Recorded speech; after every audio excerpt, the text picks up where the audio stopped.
নমস্কার বন্ধুরা, সকলকে স্বাগত জানাচ্ছি। আশা করছি সবাই ভালো আছেন। আজকে আমি আবারও একটি নিরামিষ রান্না নিয়ে চলে এসেছি। আজকে আমি লাউ শাক দিয়ে খুবই সহজ ও সুস্বাদু চচ্চড়ি রেসিপি শেয়ার করছি। এই রান্নাটা গরম ভাতের সঙ্গে ডাল পরিবেশন করা যায়। এমনি শুধু শুধু খেতেও খুবই ভালো লাগে। চলুন তাহলে আজকের এই রেসিপিটি দেখে নেওয়া যাক। রান্নাটা করার জন্য লাউ শাকগুলোকে আমি ছাড়িয়ে বেছে ধুয়ে নিয়েছি।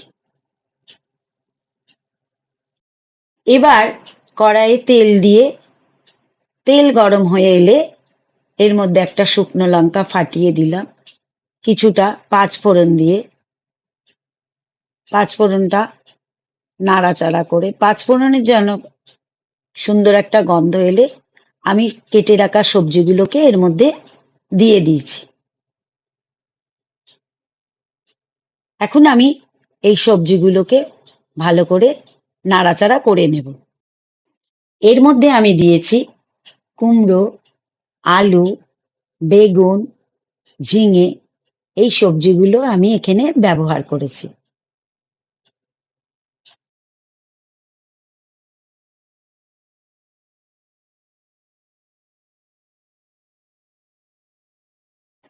এই সবজিগুলোকে আমি এবার ভালোভাবে নাড়াচাড়া করে একটু ভাজা ভাজা করে নেব।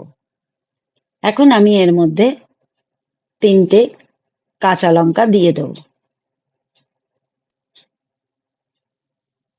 আবারও এগুলোকে ভালো করে নাড়াচাড়া করে নেব। এবার ধুয়ে রাখা শাকগুলোকে আমি এর মধ্যে দিয়ে দিচ্ছি। এবার শাক দিয়ে সবজির সঙ্গে আমি আবারও এখানে নাড়াচাড়া করে নেব।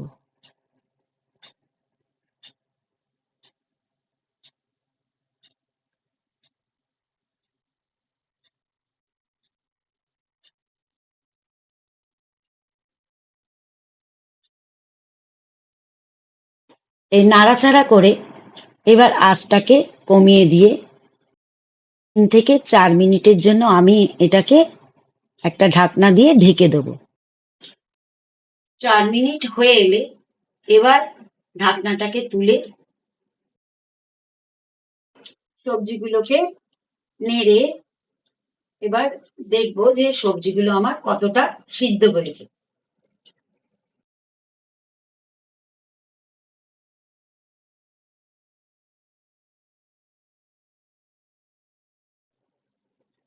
এখন আমি এখানে 1 চামচি নুন দিয়ে ভালোভাবে নাড়াচাড়া করে নেব।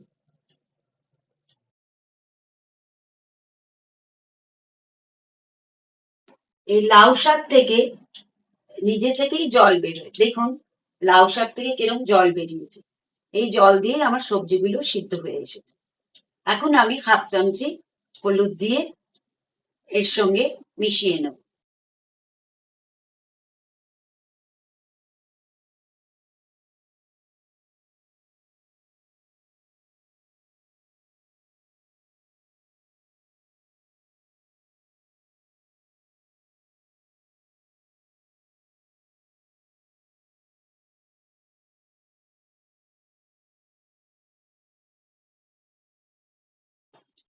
আমি আবারও 2 মিনিটের জন্য ঢাকনা দিয়ে ঢেকে দেব।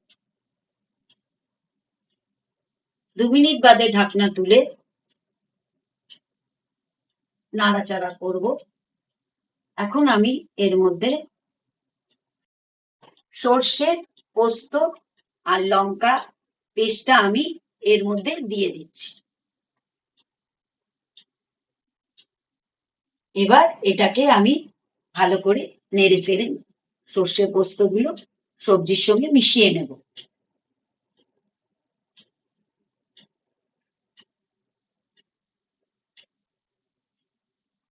এবার এই চচ্চড়িতে স্বাদটা ব্যালেন্স করার জন্য 1 চামচি চিনি দিয়ে আবারও আমি সবজিগুলোকে ভালো করে নেড়ে চেড়ে নেব।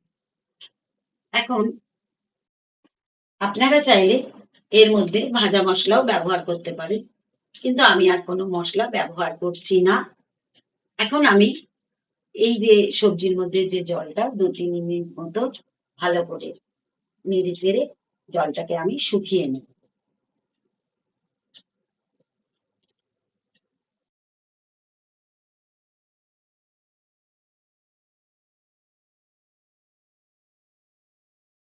তৈরি হয়ে গেছে আমাদের সুস্বাদু লাউ শাকের চচ্চড়ি।